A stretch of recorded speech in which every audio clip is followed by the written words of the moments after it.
This is an early version of a video which I'm just about to release, which describes what happened to my YouTube channel at the end of July 2021. You'll see that I was tricked into deleting my channel, and this is the story.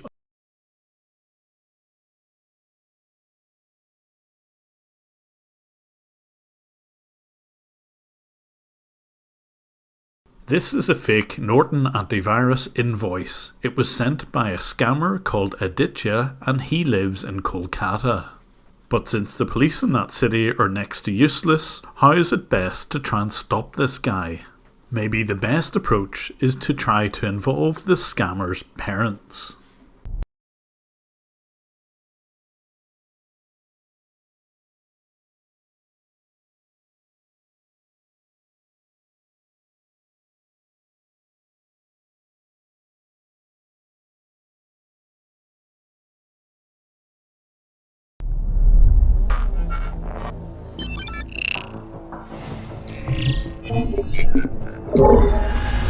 Since the scammer who sent the fake invoices lived in Kolkata, I needed a bit of help to track him down. And this is where I called on my friend Johnny Music, who you may have seen on Trilogy Media's channel. He's an ex-scammer who now makes it his mission to make the life of real scammers as difficult as possible. And it wasn't long before Johnny was able to give me access to this scammer's PC. Make the life of real scammers as difficult as possible. And it wasn't long before Johnny was able to give me access to this scammer's PC. Here the scammer is trying to steal money from his victim, who's called Joe. Because Aditya has been unsuccessful in transferring money directly out of Joe's bank account, he's doing the next best thing and remotely accessing Joe's computer in order to buy gift cards which he will cash himself. And this is how he will spend his life. Aditya will pretend to be Geek Squad or Norton Antivirus, log on to people's computers and order these sorts of gift cards. Except now that we can see what he's up to, we call to cancel every gift card he orders.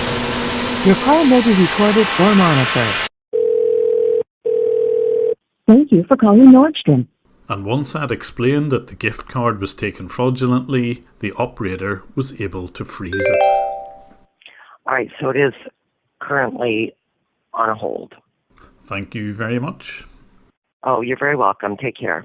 And any time that we'd see Aditya get access to someone's computer, we'd call the victim to warn them what was happening. You just have to click on that. Yeah, you have to click on the download 64-bit version. For some reason, this scam seems to affect people who are a little bit older. Here the victim's name is Neil, but I get in touch with Neil before this scam goes too far. Hello, is that Neil? Yeah, hello. Hello there. I'm calling you because I think someone's trying to scam you. If someone is on your other phone line, they're trying to steal your money. Okay. Yeah. Are you on the phone with someone else at the moment? No. Okay. Is anyone instructing you to go and buy gift cards or similar? Not yet. Okay. Basically, that is a scam. Okay. Okay. So I have somebody that has been telling me that my computer is compromised, and now he's telling me something that I don't understand. I did explain to Neil exactly what was going on, but of course the scammer can't resist a look of Neil's webcam. You need to uninstall Keepsake. You started up your camera, Neil.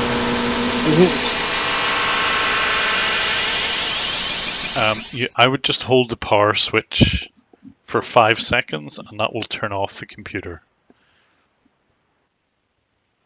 Okay, if you hold the power switch time, about 5 seconds, it will just switch it off. That's it. Perfect. And for this video, I partnered with Aura.com. Scammers here like Aditya are absolutely ruthless when it comes to trying to steal your money, pass or social. Now back. And once Aditya was nicely set up and had paid for these phone numbers, it was my turn to contact the abuse department of Ring Central. I sent evidence of the scams, some of the invoices were enough, and they very quickly terminated his service. I was even there to witness his termination notice. Airport Department, Service Abuse and Fraud Management Team. In according with the Ring Central ULA, your account has been immediately suspended. But of course, he would always re-register brand new numbers, but as and when he did this, I would report them directly to Ring Central, who would be very quick in banning him.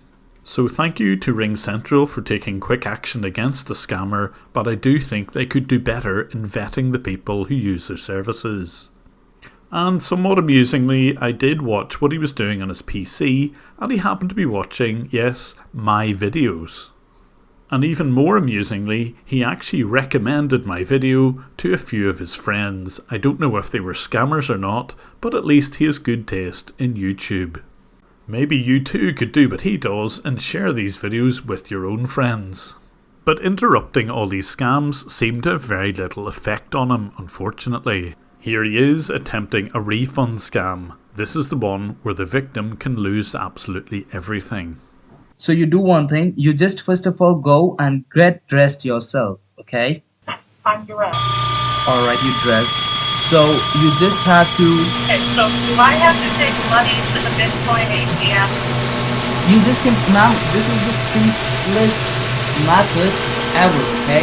Like you just have to do one thing, you just have to withdraw the cash. If you're not familiar with the refund scam, it's a simple editing trick on the victim's PC and it makes it look as if he's refunded too much money and he's asking for this money to be returned.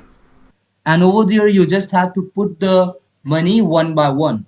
Like one by one you just have to put the money into the BTC ATM machine, alright? Are you getting me? Yes.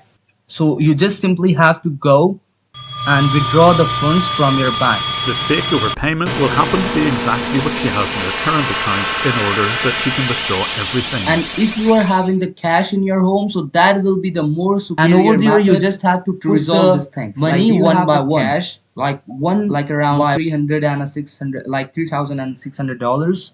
But who exactly is Aditya? Well, the files on his PC told us exactly who he was and where he lived. He had a very basic CV, and this told me that he used to work in a company called eUnite Telecommunications. eUnite are a notorious scamming operation headed up by Rakesh Chowdhury. Rakesh was recently exposed by my friend Pierogi of Scammer Payback, and I've left a link to his video in the description. There is no doubt that Aditya learned all he needed to do to scam people whilst he was employed with eUnite. But among the fake invoices held on his computer were lots of personal photographs, and that gave us an idea about how we might try and tackle this guy. We knew exactly what he looked like because there were enough files on his computer to recognize instantly who he was with. From time to time he'd update his Instagram, and on one occasion it even showed a picture of his mother. If the police weren't going to do something about him, perhaps his parents would. We even found his government-issued ID card on the laptop. He was young, under 25, like most scammers in the area. And watching the wireless network activity on his laptop, we could see him move between his house and a neighbouring property. Probably that's where he ran the scams. So thanks to Johnny knowing a couple of people in the area, we were able to get them to go to Aditya's house, and there they met with his father. Unfortunately, we weren't able to film this part of the operation, but we did inquire of his father if he knew exactly what his son was up to. He explained to us that he believed that his son was working for an American company and wasn't involved in scams. But when we showed evidence of some of the scams, his father broke down in tears. He promised that he would get his son out of the scamming business. At this point, I was convinced that Aditya would stop. But to see if this really worked, we didn't tell his father that we could see Aditya's computer. And of course, just 2 days after all of this happened, we could see Aditya back at the scamming again. Okay, just wait. No, it's not correct. Because as you said, you never used PayPal, okay, but there is the account. 3 years ago, somebody created that. Okay, so we need to go, that's what we are checking it, right? Who got all this information? This time he was conning somebody in the US and sending money to a mule in Chile. Ma'am, this is a fraudulent activity is going on, that's why we are asking it. Okay, you need to understand that. This is the normal things, okay? If any charges you made, okay, if you call anybody, they will ask you the card details first, all right, to verify it. So given that even his parents weren't going to influence him, we decided to confront him one more time before we went to the police. And this time we would speak directly to Aditya.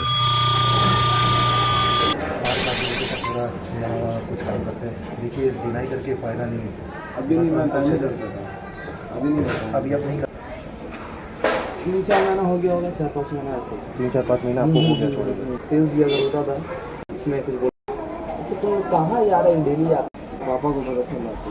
But this seems to contradict what the father had told us. Here the son has explained to his parents that he worked in a scam call centre, but it was risky, so he decided to get out of the industry. He then goes on to mention briefly about a friend's tech support scam. ये काम देखिए ये काम आप basically आप ही जानते हैं ये काम जो करता है तो ऑफिस सब आते हैं वो लोग कितना पैसा रखता बताइए फिर अब मुझे तो वो पता नहीं था उसके बारे में इतना फिर अचानक हमको पता चला हम मेरे भाई को जॉब ऑफर है बोल रहे कि काम करना होगा तो मैं चल नहीं सकता मेरे पास इसका बोला टेक सपोर्ट का काम मतलब जैसे बोला अरे ऐसे दिखता नहीं है असिस्टेंट बन के काम करना पड़ता है जोमेटो मैं हाँ भाई लगा दे भाई हम तो ऑलरेडी अप्लाई करके रखे हुए नहीं है लगा दे लेकिन किसी को बोली कि नहीं ऑफिस जाया करना है लगा बात कर लेगा तो ऐसी बात होती है तो फिर वही बात एक बार में एक्सेप्ट किए हम भाई क्लियरली बात किए जो बात हम एक्सेप्ट किए भाई हाँ भाई करते थे ऐसा वैसा जो क्योंकि भाई जो जिससे चीज़ के बारे में Scam, even though we could see it every single day. So I thought that this time I would act like a victim who'd received one of his fake invoices and invite him onto my computer where I would show him a photograph of his parents. Yeah, hi sir, this is a call back from the Norton Help Desk. We just received a... Yeah, I've got an invoice here and I haven't ordered Norton and I don't know why I'm getting the invoice. Go with the gosupportnow.com. You just have to type in over there. So you're watching my PC, which is under the control of Aditya. I don't hold back and almost immediately show him a photograph of his mother. Like the robotic server is working? It is, it is. Alright, no problem. So Aditya, do you recognize the person on screen? Don't end the meeting. Don't end it. But, probably predictably, as soon as he saw his own photograph, he immediately ended the meeting, and that was the last I would be able to speak with him. But even that confrontation still didn't put him off. I watched him just minutes later resume his normal scam. Alright, Mr. Stern, this is the call from the South State Bank of yours. We just got some suspicious activity in your bank. That's what the reason we are calling you, alright? Just call me back in your convenient time. Thank you. But in hindsight, perhaps I should have expected all of this. If you can't be truthful with your parents, why on earth would you be truthful face to face? You're probably wondering why I've kept him blurred here given what he's done. Well, the answer is this. He's a young man, he's only 21. He is definitely not a Rakesh Chowdhury yet, but I'm convinced this video will put him off for life.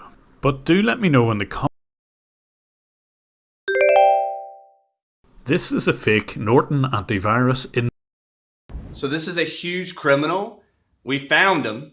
It's taken a year, but we finally found him. Are you Rakesh? Hey, we're going to expose you, Rakesh. Hey, if this isn't Rakesh, tell Rakesh he's about to be exposed soon. That's the original call of me telling him I was going to find him and expose him. But we had a really big problem. And also thanks to NordVPN for sponsoring this video. See, at the time, we only had the scammer's name and the building he was operating in. We took that info and we started searching Google and social media, but we kept getting results like this. So the problem is you have like 90 searches, 90 plus for LinkedIn, and then Facebook, there's like 50 to 100 people with the exact same name. We could go through each one of those and try to find him, but we don't actually know what he looks like though.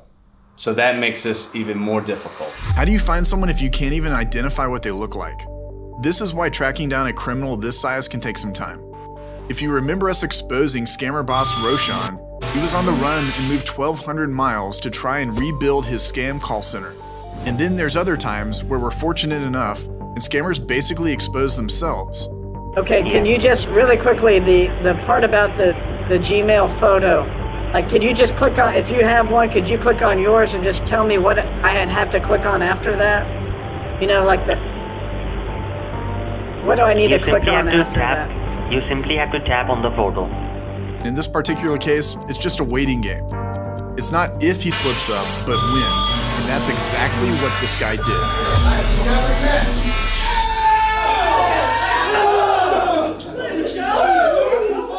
But as far as the slip up, we're going to keep that a secret because we actually don't really want to teach scammers how to not get caught. But that brings us here. The scammer we've been tracking is Rakesh Chowdhury. He's running a call center with a team of 60 scammer employees. And we don't know how much money they've stolen from people, but just to put it in perspective, we've monitored a call center with a team of 20 to 30 people who were stealing roughly $1 million every single month. That means with double the manpower, these guys could be stealing over $65,000 every single day. Now, how are they making all this money? Well, we believe that they're running various scams pretending to be the SSA, Microsoft, and even Amazon tech support. But get this, their big one is a loan scam. And here's what we know about it. So somebody supposedly puts money into your account, but it's got to be, let's say you have 40,000, then they only can take 40,000. It's not like you're getting like a $160,000 loan. So this is how I think the scam works. The scammer will cold call a bunch of people. Hopefully someone will bite. Eventually someone does bite. They'll tell the victim that they've been approved for a 4% loan. And what's the percentage that I can get? 4%. They'll ask you a series of questions, including banking information, social security. They're trying to take as much as they can out, log it in. We've seen it 100 times. And which bank are you banking with, sir? What else? Do you deal with Wells Fargo? And how old is the account for you? 10 years. And then the scammer will transfer the victim to a senior loan officer, which is just a closer. Mr. Jerry is going to assist you further, okay? Once he is free, sir, okay? This is where it gets a little messy. So the closer will have you open your bank page. They'll edit your HTML to make it look like they've deposited the loan amount, whatever that is, into your bank. They will then ask you to return that loan amount to them immediately. This is so that they can send it as a report to the credit super agency or super bureau so that they can prove to the credit super agency that you have returned the money on time. You have to return that money to our loan company. Okay. On this way, sir. Is it your loan amount? You don't get the loan. Now, this scam, it's really kind of confusing to us, so we don't really understand it. And it's hard to believe that these guys are even really making any money. Okay, let's talk about where these guys are located. They're in Kolkata Sector 5 in India. In fact, we already knew where the building was. I have multiple numbers of you guys doing these scams. I have multiple phone numbers for all the 60 to 65 people on the floor in the Godrej Waterside building. That Godrej Waterside building is like 2 blocks away from Godrej Genesis, where scammers like Goenka, Bagchi, and Krishnendu were operating a company called VRM. You've probably already heard of it. What's funny is in Tower 1 of Godrej Waterside, there's News Channel 18. Yep, there's a news channel right there. So right under their nose is a scam call center. But obviously, they aren't reporting on the scams. But hey, if they're interested, these guys are on the 13th floor in room 7. If anybody knows anybody that works for Channel 18, hit us up and we'll send you the photos. Or you can just grab them off here. Real quick, guys, a tech tip from our security partner, NordVPN. Phishing. Now, you've probably heard of this before, but it's one of the most common tactics used by hackers and scammers in order to gain access to you. Now, these types of emails include hyperlinks that entice you to click on them, where you'll put in critical information in yourself.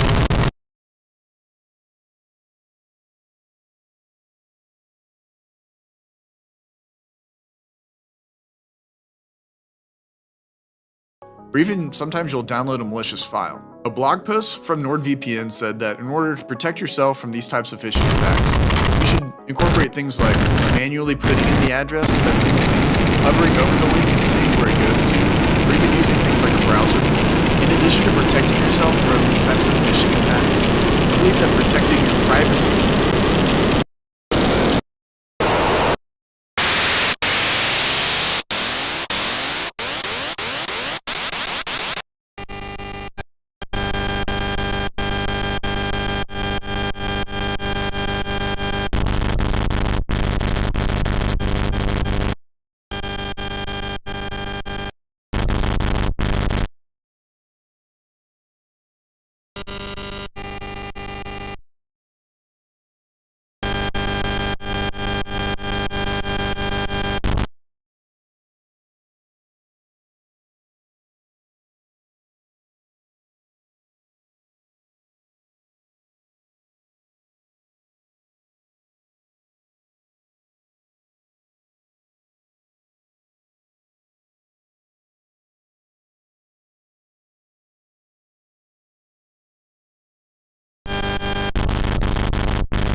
while using the internet is just as equally important. NordVPN uses lightning quick servers, and honestly within a single click, your traffic is encrypted and your IP is hidden. Now I use this on my phones, my VMs, my hosts, it's all cross-platform, so you best believe I'm using this when I'm going up against scammers. Over at nordvpn.com/pierogi, there's a 4-month free exclusive offer. Look, you can try it for 30 days, it's risk-free, you get your money-back guarantee. Make sure you go and encrypt your traffic from the bad guys. So that's a nice destination. And second, Maldives is one person. Girlfriend, wife. I've actually never been to a place like Maldives. It's nice to go. It's obviously really good. You have to use what your expense is. It's very comfortable. So he's traveling to the U.S. from India, buying shots at a nightclub to Marriott.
Velvet Road destination spot, hitting over the beach, trying to show everyone that he's cool, has all this money, is a full entrepreneur, with all that pouring out victim money over his watch. So you should be sick. We're all sick from this guy. But wait, this gets even deeper. While we were gathering information on this guy, we found some clear ties to an even bigger scammer boss. All right, so our guy Rakesh is the owner of eUnite Telecoms and eUnite Communications. That's the companies that he's scamming from. He also, though, owns eUnite Securitas. And eUnite Securitas sponsors a poker team called the Kolkata Kings. And guess who owns the Kolkata Kings? Scammer boss Kunal Gupta. This guy has been scamming tons of money and still has yet to be arrested in India. But Kunal was the guy running Net Technologies, and he has several sponsors of Kolkata Kings as well. So it's kind of crazy, they're all connected. The last part of all this is that we found out the call center's been raided. As you can see, they've been operating for well over 2 years. But unfortunately, because of the poor image quality, shot on a flip phone, and the masks, we don't know which one is Rakesh. Now maybe he even snuck out the back door during the raid. This is great news and we want to celebrate it, but you've seen how India's government has worked in the past. They go in, raid these call centers, take a few photos, and within weeks, the scammers are back on the street. This is why we make these exposed videos. Think of it like a backup plan. Now, these scammers might not get permanently shut down or arrested like they should, but they will feel the shame of what they do to these innocent people. Now, anyone who knows Rakesh or possibly his family will now know how corrupt he actually is. Rakesh is not the only scammer that's out there. We have a lot more to expose, so please consider supporting us, and please, don't get scammed.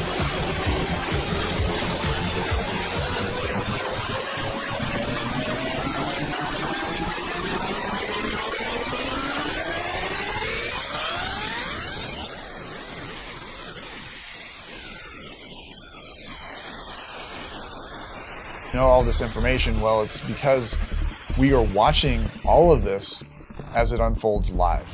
One of the things that I want people to know is that we don't know currently when we're in the office here, we don't know if she's going to be scammed. A lot of times when you're watching them, it gets to a certain point and they hang up, or they go, "You're a scammer," or "This something's not right." So we don't know if she's going to get scammed. So we're waiting around to see, and she may end up just not. We were watching, it had to have been an hour at least, watching her computer screen, or watching the scammer's screen, right? Doing the scam on her. So like you start to see this activity and then you're like, well, we'll wait for X amount of time for the next thing that happens, and then nothing's happening. So then you're nervous, like maybe she's been gone that whole time and already sent something or whatever. That's the scariest part, like what you're saying, like you don't know if she's actually been scammed. Again, you're looking for like the visual cues, and it's like anxiety driven because again, we don't know where her bank is, we don't know where she is necessarily. We just have this radius of where she could be possibly. People ask us like, what can you do? It's really hard to stop it. Yeah, do we want to try to go and like stop it and like knock on her door and like stop the whole thing, or do we want to like try to really like sleuth it out and wait? Well, so I'm ready. So I've got everything we need. I'm ready too, but like I don't know if it's time yet. I'm just like, you know, because I'm like, oh, I want them to give the information so we can like peace out and go. Yeah, so no, for sure. They're on her system either way though, which means more than likely it would be valuable to stop by her place. There's like nothing going on now, so I'm getting nervous. Like that she's already been sent to the bank or something. We're gonna be like, hey, go to the bank and we'll tell you what to do. Kind of because it's been like at least 15 minutes. Yeah, I mean, we can just go to her house. Yeah. Unless, like, on the way we're going there, they've got, like, some of the piece of information on the computer. We see it. I'll park and if I see something, take a screen cap. We can just go to the apartment. It's not that far, so why not? Yeah. And she'll be near everything anyway, so if we're in that vicinity and it changes, then we can like pivot. All right, well, let's all roll in, I guess. You'll monitor. You'll come with us. Okay. Sounds good. So Cena's gonna let us know he's gonna be watching the computer. He'll let us know if they send her to a store. Oh! Oh, yeah, look at that. Damn it. So she's not there. She's not there. Okay. Frick. So we're going to the bank then. You guys go, and then if I catch her, then I can tell you. Okay. If she, 'Cause yeah, I can tell you if she's she there. shows back up. Yep. I'll see it. All right, let's roll. Let's go, boys. When I came across that information that this person was local to us, I was like, wow, we've never done something like this before or had the opportunity. And it really increases the urgency because you're trying to get as much information as possible. So having Cena back at the office, kind of manning the station while we were out doing our thing was amazing. She's about, what did it say, 15 minutes from our office. So that's convenient. That's so convenient. We're here to save a victim, 24,000. She's gonna be in debt if this money leaves her account. She's living in a nice area too, which means it's probably gated or locked up to where we can't get in. Let's go, everyone. All right. I guess I'm gonna have to go to the leasing person. Unit, right? Yeah, 2-4.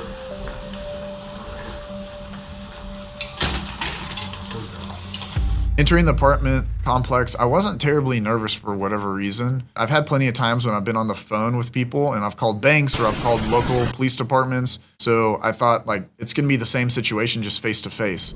Hello. A bit of an interesting situation. One of y'all's residents is currently being scammed by internet scammers and they live here. And I'm trying to help her. She's in 2308. They have to call the police. We can't do anything about it.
Then that's an even bigger win. I hope so. But we wanted to come and report a scam victim. They're trying to move money around. Yes, I am. Oh my god, I watched your video. Thank you. Oh my gosh, that's going to be helpful. I was actually watching one of your videos. Really? In my little friends. That's so funny. Okay, so is that like an elder? Yes, she's 69 years old. The cool thing I will say about this bank was they knew the channel first, which was awesome. But on top of that, they were at least willing to help. And when I say like willing to help, I don't mean you're going to say yes and give me all this information, but you'll at least take the information down that I tell you and you'll try to do something with it. It was kind of nerve-wracking because we were on the computer, she's not there. We've gone to an apartment complex, now we've gone to a bank, and there's no victim. So what do? You try to find any other piece of information. It was nice to have Cena back at the office because he was watching everything going on. So luckily, we got some more information from him, from his watching, so that we could continue on the investigation. Chasing after scammers and protecting people from being scammed in the first place is simply the heart of what we do here at Scammer Payback. We're able to do this because of your support and the support of our security partners like Guardio. When I'm monitoring scammers, I can see that victims are storing a lot of things in their browsers, things like wallets, addresses, and logins and passwords. All of this stuff the scammers have access to. Now, one of the biggest threat vectors I'll see out there are phishing attacks through email. Now, hackers and scammers are using these types of attacks to gain access to your system and expose you online. Especially with the holidays coming up, there are fake shopping sites and spoof sites that are out there, so you need to protect yourself. Not only is Guardio amazing at protecting you from your search video and actually prevent hackers and scammers from reaching your system in the first place through your browser, and save some of your friends and family too. Now let's go see if we can save this victim from being scammed. Alright guys, so cool, good news. I actually found, I think it's like a PDF. Fortunately, I nabbed a video of it like really quickly. I didn't do any like preamble with it, but I nabbed the video. So I sent that with the P in the gang. Hopefully the three of them can use that, find the victim, get something out of it. We hope. I remember getting the information. Cena told Brandon, and Brandon told me, hey, what about this image? All right, here we go. They're trying to do a distribution, from her retirement account, from Nationwide.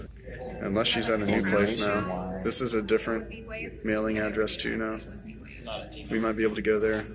That address right there? Yeah. Sorry, we're just getting some up-to-date information. Yeah, they just opened that file. Let me look up that. So this is... Can you look that up? Does this help? Look the address up? 20 minutes. So... 20 minutes. So, yeah. Okay, let's go to our house then. So this was our second address, and it's like, okay, well, maybe the first address was wrong. We'll go to the second one. So I remember running to the car and saying like, okay, let's do this. Like, get in the car, put in the GPS, get over there as soon as possible. Where was the other address from then? It was from, like, online search. All right, so there's apparently another address that we have that we see on a form. So we're gonna go try it out. The last address might not actually be her resident. Well, that could be good news for us, actually. I mean, it's another piece of information. That's what you want all the time, is more information. It's like being like Sherlock Holmes, kind of. You're trying to chase down a mystery. 6. Oh, man. Oh, we're right here. Yeah. This is it. Let's hope. So taking that new information and going to that second address was, again, it was exciting because we found some other clues that we knew this was probably her address.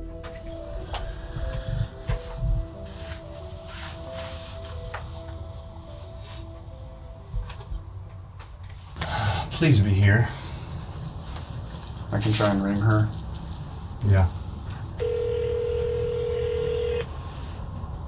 Hope this has got to be the right spot.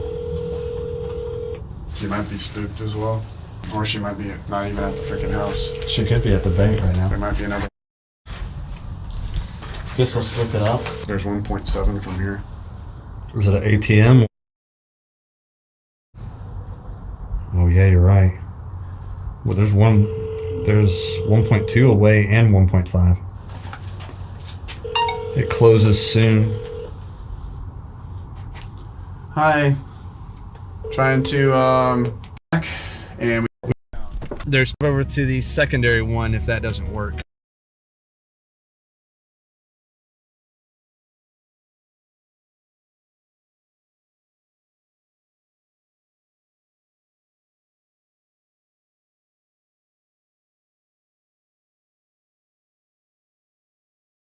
Freaking out. You stressed out? I can see the fire coming up now. It's starting, you see? Uh-oh. Oh no. Oh yeah, and you gotta wait. Where's the fire extinguisher? We don't have one. Oh no. Time to flip? Time to flip? No. Have patience. Patience, Uncle Roger. You look nervous. Yeah, the fire too high. It's too high. Uncle Roger's scared. Yeah, you better not. That costs a lot of money. Don't mess it up. Flip it. No. So we had 2 cameras going. One was Leo and the other one was Angel. Angel was shooting down, and they used more Angel's shot than Leo's shot. But the fire was literally coming up to his chin right here. Ooh. Spin. Spin. Put it back. Woo. Okay. Okay. It's going to happen several times. That was an evil laugh. So evil, this Guga. I gotta go eat at Salt Bay restaurant. No, Uncle Roger. Bitch about you. Trying to kill me. No, you like flavor. So this is the best way to cook for more flavor. I like flavor, but I also like staying alive. Woo. See right there, that's where the fire was at its highest point. It was coming up here, but they used this shot here, which is a tighter shot than a wider shot. You guys should see it. He actually even got some of his hair burned over here. It was pretty intense. Uncle Roger's scared of the fire. No, don't be scared. Fire is good for you. Fire is not good for you, everybody. What the hell was I saying? Is that why your face like this? You've been burned. Your face been burned several times. That's okay. Where your hair go burn off also. Of course, you gotta get roasted. That's true. I have no more hair. Now you see how the edges, we need to crispen up the edge a little bit. So hold the edges there on the grill. I have to hold my hand? Yes, right.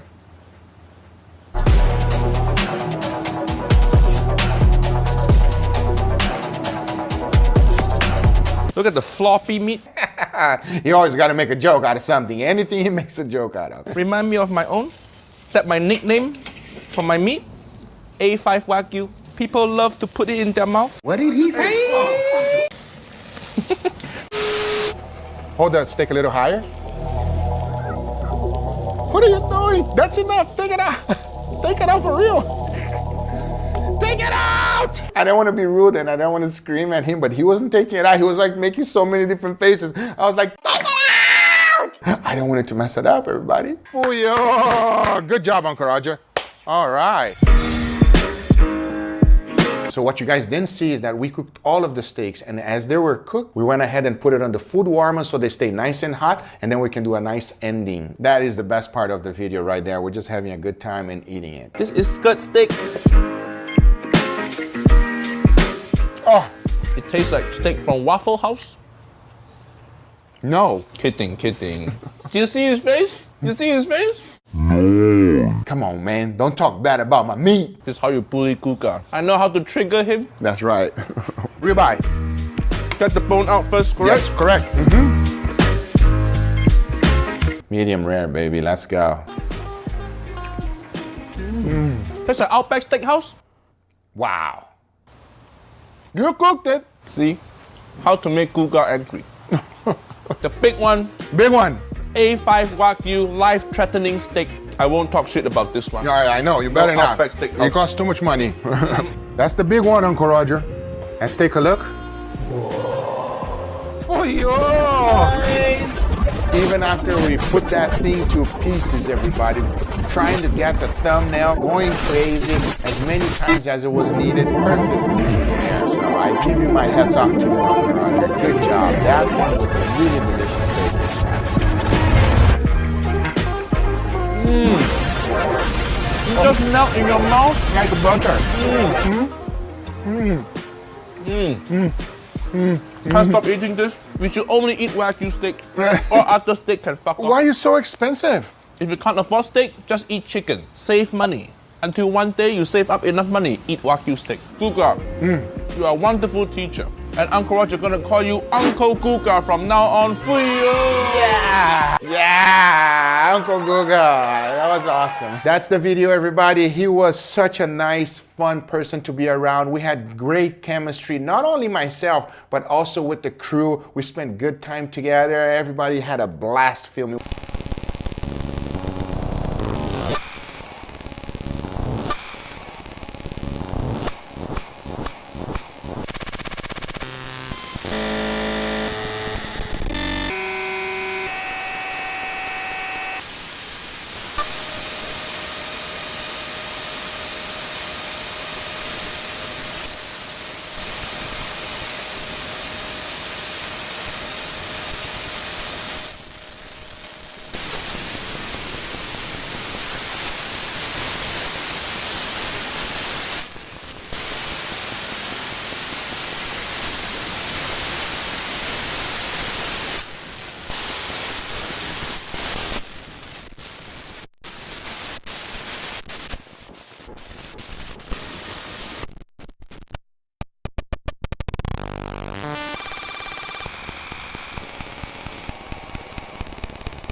Apple never learns. They released yet another laptop with no freaking cooler in it. Touch it, and you'll burn yourself. Do any real work on it, you'll probably burn your whole house down. At least, that's how the internet reacted when Apple's redesigned M2 MacBook Air hit the scene. But here's a question for you. How many situations will you find yourself in where the heat is a real problem? And for that matter, would a similarly priced PC in the same form factor even perform any better? Did Apple get away with this seemingly obvious design faux pas? And if they did, do we need to change the way that we think? Apple MDM. There's been a lot made of Apple's cooling solution for the M2 MacBook Air, or more accurately, their lack of one. Instead of anything more substantial, Apple decided to basically attach a thin metal heat spreader, like you'd find on a stick of RAM, to the SoC in an attempt to soak up some heat temporarily before transferring it to the chassis, which takes on the role of a heatsink. They could have gone with a finned radiator, a fan, even a thicker piece of metal, or some combination of the three, but no, they settled on some bits of paper-thin stamped sheet aluminum. None of which would actually be a problem if the SoC stayed nice and cool, except it doesn't. And like for all electronic devices, this is absolutely a bad thing. And while the M1 Air's performance did suffer due to poor thermals, it wasn't quite to the same degree, pun intended. And this is why. Your typical uses for an entry-level MacBook, things like content consumption, web browsing, photo editing, or maybe even light video editing, they all have one big thing in common. They are bursty in nature, and they're unlikely to put the SoC under any kind of sustained load. What that means is as long as you have enough thermal mass to absorb your momentary heat spikes, you can count on long without overheating the chassis on the surface. Apple has tuned the M2's sort of load. The M2 SoC itself hits a whopping 99 degrees Celsius because even the pathetic cooler in the M1 MacBook Air has substantially more thermal mass than this time around. I'm frankly pretty disappointed. Now, Apple's response to this would be pretty obvious. Well, these are silent machines. They're not for pros. Get a MacBook Pro if you want to actually put a load on your computer. But frankly, that's not a perfect solution either, because until they refresh the M2 MacBook Pro, you are going to be stuck with either a super toasty chip or the old touch bar design with worse I/O. On the bright side, the M2 Air gets MagSafe to go with your Thunderbolt 4 ports and an overall design that's reminiscent of the 14-inch MacBook Pro. It is thicker than the thinnest point of the previous Gen Air's wedge, but the new flattened design is thinner overall and, from our point of view, feels a lot nicer to hold in the lap. And that MagSafe charging port, it's capable of fast charging up to 65 watts if you pick up either the full GPU model or you pay an extra $20 over base. You also have the option, by the way, of choosing a 35-watt dual Type-C charger instead, if that better fits your needs. And from using it, we can legit see how it could be super handy to have for travel compared to the single-port fast charger. The only major difference between the Air configurations that directly impacts performance is the storage.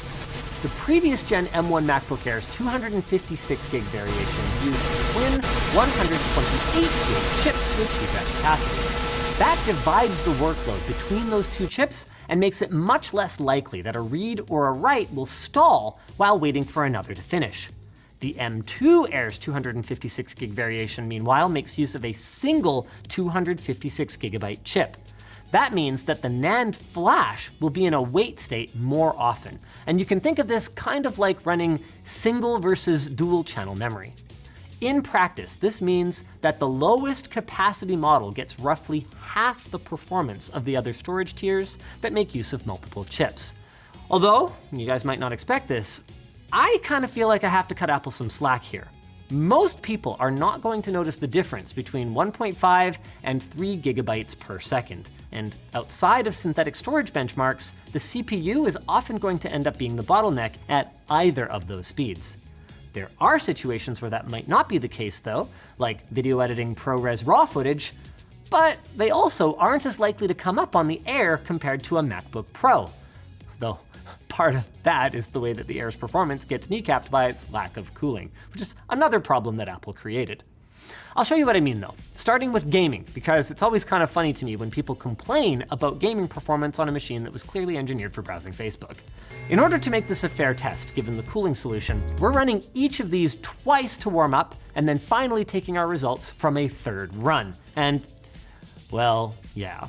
The cooling solution on the M2 MacBook Pro is good for a whopping 35% increase in FPS in every test except for Total War Warhammer 3's battle benchmark, where the lead shrinks to just 30%.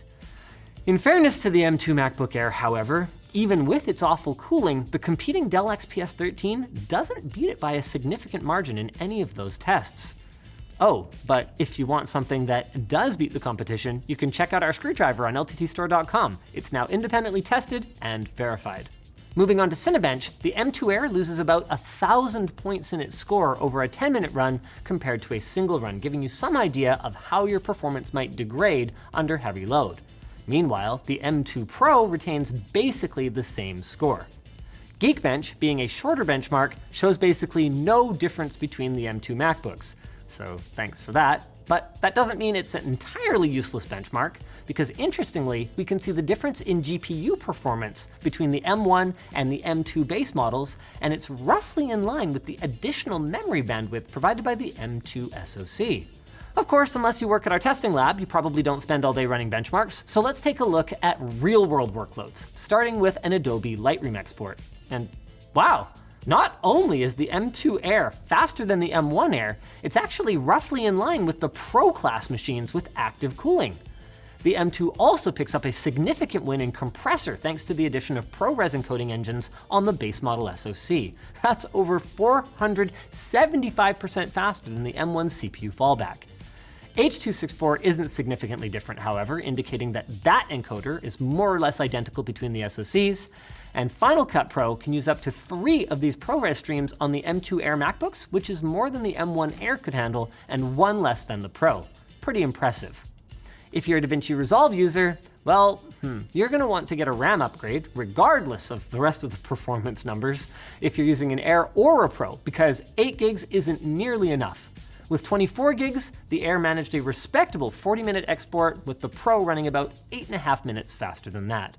So overall, the base model M2 Air is roughly 35% faster than its M1 counterpart, and the higher-end M2 Air is roughly 21% slower than the M2 Pro. Though the biggest outliers are mostly in gaming, which I think for many Mac users is not terribly important. If we look purely at productivity then, it's within 9%, which is frankly extremely impressive considering the monstrous difference in cooling capacity. The main difference for this, as we pointed out before, is that most of these real-world use cases just aren't going to be continuous loads that will throttle the heck out of the chip. I mean, even DaVinci Resolve ends up being more of a stop-and-go affair in terms of CPU usage. It's not stop-and-go at Floatplane.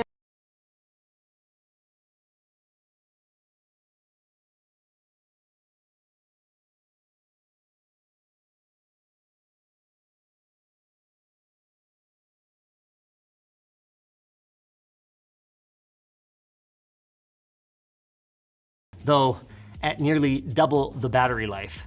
The difference in battery life between the M1 and the M2 MacBook Airs seems to be primarily due to the larger, brighter display, as we've seen other outlets report worse battery life at lower brightness as well.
But that's not to say that the SoC makes no difference.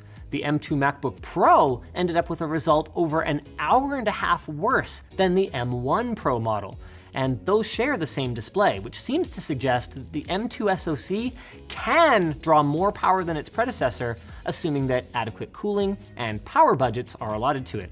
Overall, still excellent battery life for both, but you are giving up a bit of runtime for the extra performance of the M2 SoC. All of which is to say that it very much depends on what you do with your laptop to determine whether the cooling design flaw is a fun or is merely a minor annoyance and you wish they just put a little fan in it. It seems like in most real-world workloads, it's just not going to suffer that much. And at a starting price of $1,200 for the Air, it's likely that a lot of folks are in fact going to use it as a glorified Chromebook. As for the 13-inch M2 MacBook Notch, and at a starting price of $1,200 for the Air, it's likely that a lot of folks are in fact going to use it as a glorified Chromebook. As for the 13-inch M2 MacBook Pro, I am having a hard time seeing the benefit considering how close the Air comes most of the time.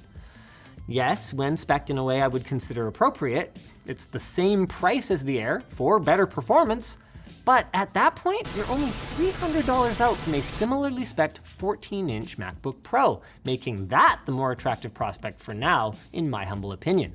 For your extra money, you're getting a much faster CPU and GPU, a larger 120Hz Liquid Retina XDR display, an additional Thunderbolt 4 port, and dedicated HDMI and SD card readers. I'm not about to pass judgment if you don't care about any of those things, but for my money, that is more than worth it. Regardless of your priorities, I certainly wouldn't suggest going with the cheapest M2 13-inch MacBook Pro. If you care that little about RAM and storage, you would do just as well with the cheaper Air, and it would be slimmer and silent. We're gonna have all of those linked down below. That gives the M2 MacBook Air my vote between the M2 Macs currently on the market, and if you want to get real work done, well, you can either spritz compressed air on it whenever you fire up something intensive, or save up a little more and wait for the 14-inch M2. You won't have to wait for our sponsor, though, Privacy. Privacy is a free service that gives you or your monthly subscriptions all.